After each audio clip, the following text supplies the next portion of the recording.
আজকে আমি আমার পছন্দের একটি খাবার রেসিপি শেয়ার করব, ড্রাই চিলি চিকেন, যেটার কালার দেখে আপনি প্রেমে পড়তে বাধ্য হবেন। দিয়ে দিচ্ছি এখানে 1 টেবিল স্পুন কর্নফ্লোর, দিয়ে দেবো হচ্ছে কালো গোলমরিচ গুঁড়া, 1 টিস্পুন ম্যাগি সস, পরিমাণে করে একটু সয়া সস দিই।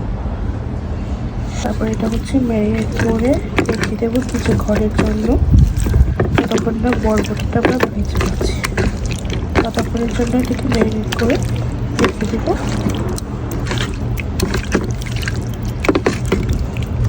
এটা এক্সট্রা ভার্জিন অলিভ অয়েল দিয়ে করবো, তার জন্য আমি এখানে অলিভ অয়েল অ্যাড করছি।